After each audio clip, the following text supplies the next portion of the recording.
when a lonely widow opened her home to a 19-year-old African exchange student. She believed she was offering a second chance, but she never imagined she was inviting a predator who had been studying her long before he ever knocked on her door. Susan Miller had always believed that kindness had a way of coming back. Living alone in her cozy countryside cottage after retiring from nursing, she often volunteered to host foreign students from the local college. When she received an email about a 19-year-old student named David arriving from Ghana, she didn't hesitate to offer him her spare room. He arrived on a gray autumn afternoon, dressed neatly in a crisp white shirt and carrying a single worn suitcase. His manners were impeccable, his smile warm but reserved. He thanked her repeatedly, saying she reminded him of his own mother back home. Susan felt a small spark of joy she hadn't felt since her husband passed away 2 years earlier. It was comforting to hear another voice in the house again, to set an extra plate at the dinner table. David told her he was studying engineering and hoped to one day build sustainable housing in his village. His words sounded genuine, and his eyes carried a quiet determination that impressed her. Over the following days, he helped with groceries, fixed a squeaky door, and offered to mow the lawn. To Susan, he seemed like the perfect guest, polite, hardworking, and gentle. Her friends even joked that she should adopt him as her grandson. Yet at night, when the lights were off, David's door would creak open ever so slightly. He moved soundlessly through the hallway, pausing outside her bedroom as if listening. The faint shadow under her door disappeared each time she stirred. Susan never noticed. She slept peacefully, believing she had done something good. She had no idea that the young man she had so kindly welcomed into her home was studying far more than his engineering books. He was studying her. The days passed smoothly, and Susan began to settle into a comforting routine. She made breakfast early, left the radio playing soft classical music, and enjoyed the simple company of someone moving about the house again. David always seemed busy with his studies, spending hours reading or typing quietly in his room. He asked for little, always offered to wash dishes, and thanked her for every meal. Yet as the weeks went by, small details began to unsettle her. One morning, she noticed her computer was still warm, though she hadn't used it. The browser history showed websites about online banking and international transfers, things she never looked up. A faint smell of cigarette smoke lingered near the back door even though David had assured her he didn't smoke. Her jewelry box seemed slightly out of place, though nothing appeared missing. She dismissed these thoughts as signs of forgetfulness, a symptom of age and solitude. Still, she couldn't shake the quiet unease that crept into her days. When she entered David's room to leave fresh towels, she was surprised at how perfectly tidy it was. Almost too tidy. No clutter, no personal photos, just neatly stacked notebooks and a laptop that he always kept locked. Late one evening, Susan awoke to the faint sound of footsteps in the hallway. She told herself it was the old floorboards settling, yet her heart beat faster than it should have. The next morning, David greeted her as usual with a smile and a calm, "Good morning," as if nothing at all was strange. Susan told herself she was being silly. After all, he was such a good boy. But behind that easy politeness, something else lingered, something watchful, deliberate, and quietly unsettling. One quiet Thursday afternoon, Susan returned home earlier than planned after her weekly trip to the market. The front door was unlocked, though she distinctly remembered locking it before leaving. As she stepped inside, she heard faint movement coming from her study, a room she rarely used and always kept closed. When she pushed the door open, David stood near her husband's old cabinet, holding a sheet of paper. He turned quickly, startled, and smiled awkwardly, claiming he was only looking for printer paper. His calmness should have reassured her, but something about the way his eyes darted toward the half-open drawer made her stomach twist. That evening, after he went out for a walk, she checked the cabinet and noticed the lock was slightly bent, as though someone had forced it open. Several folders of her husband's financial documents were gone, along with an old passport. She told herself it must have been misplaced during cleaning. Later that night, her phone rang twice. No voice, just static on the other end before disconnecting. The following morning, she visited the post office and learned someone had tried to collect a parcel under her name, using an unfamiliar identification number. The clerk assumed it was a simple mistake, but Susan felt an invisible thread tightening around her life. David seemed entirely at ease, smiling, studying, and even cooking dinner as though nothing had changed. He asked about her day, and she forced herself to respond normally, too afraid to show suspicion. Still, she couldn't ignore the faint feeling that her home was no longer hers alone. Every quiet moment seemed to hum with something hidden. The polite, gentle student she had welcomed so kindly was beginning to feel like a stranger living under her roof. Over the next several weeks, Susan's home no longer felt like the calm retreat it once was. David's behavior grew more secretive. He began spending long hours locked in his room, speaking softly on video calls in a language she didn't recognize. When she walked past, the conversation would stop abruptly, and she would hear only the faint hum of his laptop. Sometimes, she caught glimpses of faint writing on his walls through the half-open door, numbers, strange symbols, and sequences that looked more like codes than class notes. One night, as she went downstairs for a glass of water, she noticed a blue glow spilling from beneath his door, flickering like a television screen. It was well past midnight. The next morning, he appeared tired but calm, politely offering her tea as though nothing unusual had happened. Later that week, he left early and didn't return for dinner. When he still wasn't home by the next day, she grew worried and went to check his room. The door was unlocked for the first time. Inside, his jacket hung neatly on a chair, but his suitcase, laptop, and her tablet were gone. Her heart pounded when she realized several bank documents from her drawer had also vanished. She reported the incident to the local police, hoping they could track him down.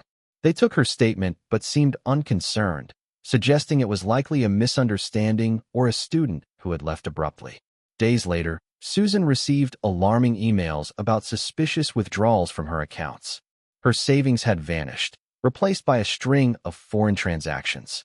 She stared at the screen in disbelief, her mind struggling to accept that the boy she had trusted completely had dismantled her security piece by piece before disappearing without a trace. In her desperation, Susan turned to the college that had supposedly arranged David's placement. She arrived clutching the neatly printed acceptance letter he had shown her on his first day. The administrator examined it closely, frowning as she ran her fingers over the seal. Then she looked up and quietly told Susan that no student by that name was registered there. The scholarship program listed on the letter didn't exist either. Every detail, from the institution logo to the signature, had been forged. Shock spread through Susan like ice. She had welcomed a stranger into her home on the strength of a lie. Within days, local authorities became involved, uncovering that Susan wasn't the first victim. Similar reports had surfaced across neighboring towns, elderly hosts taken advantage of by a polite young student who vanished after gaining access to their finances. Each host described the same charm, the same carefully built trust, and the same sudden disappearance. Investigators told Susan that the false identity had been used multiple times under different names and nationalities. The man behind it was part of a well-organized group targeting people who offered accommodation to foreign students.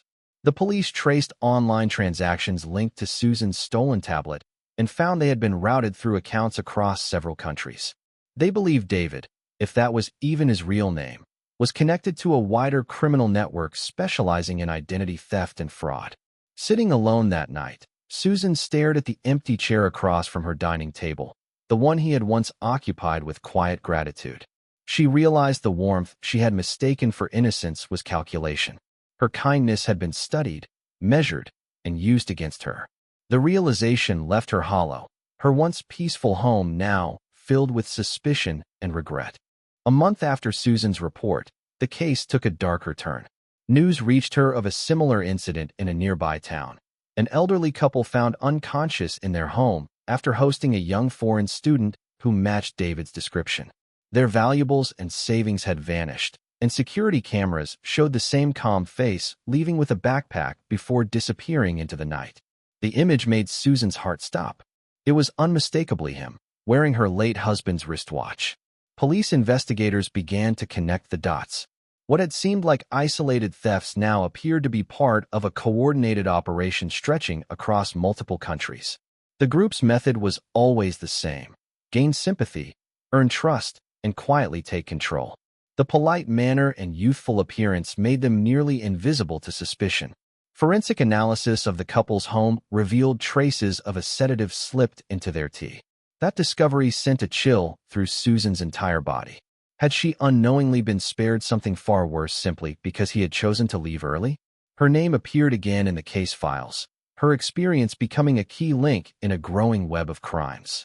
Detectives warned her that the people involved were not simple thieves, but part of an international syndicate trafficking in stolen identities and personal data.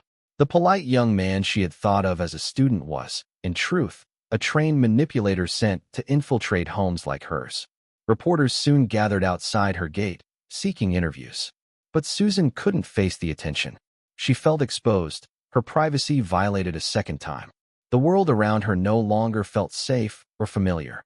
Every sound, every passing stranger, reminded her of the terrible mistake she had made when she opened her door that autumn afternoon. The investigation widened as police followed digital traces left behind by Susan's stolen tablet. The trail led them to an abandoned flat in London, rented under yet another false name. Inside, they discovered a chilling collection of evidence, several forged passports, student identification cards, and a notebook filled with addresses of former host families across England. Among them was Susan's own address, written neatly and circled in red ink. Next to it were detailed notes about her life, her age, her daily routines, the layout of her home, and even the names of her neighbors. It was clear she hadn't been chosen by chance. She had been studied and targeted with precision. Investigators concluded that the young man was part of a team trained to exploit vulnerable hosts, particularly elderly individuals living alone. Each student was assigned to a specific region, moving from one unsuspecting victim to the next, gathering personal data to fuel larger criminal operations. Susan listened numbly as the detectives explained the findings. She struggled to understand how her kindness could have been turned into a weapon against her. The realization shattered the last pieces of comfort she had clung to. For weeks, she couldn't bring herself to enter her guest room, unable to face the memories that lingered there. She began to question every friendly gesture, every polite stranger she met. The case that had once been about a missing tenant was now being handled by specialized crime units across Europe. Though the officers assured her she was safe, Susan no longer believed in safety. She had once thought evil announced itself loudly, in violence or anger. But now she knew the truth. Sometimes it entered quietly, wearing a smile, asking for shelter, and leaving behind only fear and emptiness. Time moved slowly after the investigation. Susan's days blurred together, filled with phone calls from insurance companies, police follow-ups, and endless paperwork. She moved in with her daughter temporarily, leaving her cottage locked and untouched. The once cozy house now felt haunted by memory, every corner a reminder of misplaced trust. Just when the world seemed to forget her story, Susan received a call from an unfamiliar number. It was an officer from Interpol. They had detained a man in Belgium who matched the description of the suspect known as David. He had attempted to cross the border using yet another forged identity. Hearing this, Susan felt a strange mix of relief and dread. Investigators revealed something shocking. The fingerprints taken from the suspect didn't belong to a 19-year-old student. He was, in fact, 26, a man with a record of similar crimes in Germany, Spain, and France. He had been using a network of fake academic programs as a cover to find new victims. Each forged acceptance letter, every polite introduction, had been part of a rehearsed script. Authorities believed he wasn't just a thief, but a recruiter for a broader criminal organization involved in human trafficking and cyber fraud. As Susan listened, her mind reeled. Every kind word he had spoken, every gentle smile, had been nothing more than manipulation. The boy she had pitted was never a boy at all. Interpol informed her that dozens of other hosts across Europe had reported similar stories, each describing a seemingly innocent student who disappeared after robbing them. Susan realized that she had been just one chapter in a much larger story of deception, a carefully designed illusion that fed on kindness. What had started as an act of goodwill had nearly cost her everything she owned. When Susan was called to identify the man, she traveled to London with a mix of exhaustion and quiet dread. The police station felt cold and sterile, the air heavy with the hum of fluorescent lights. Through a narrow observation window, she saw him at last, the young man she had once welcomed into her home, sitting calmly behind a glass barrier. His expression was unreadable, his posture relaxed, as if none of it concerned him. There was no trace of guilt or fear in his eyes, only a detached indifference that sent a chill through her. The detective beside her explained that the man refused to speak during interrogation. He had given no real name, no explanation, and denied everything despite overwhelming evidence. Investigators discovered multiple passports and student visas tied to his fingerprints, linking him to crimes across Europe. He had been part of a sophisticated ring specializing in financial scams and data theft, but his true identity remained uncertain. Dozens of victims had come forward with nearly identical stories, describing a polite, soft-spoken student who vanished after earning their trust. Susan felt an ache in her chest as she watched him.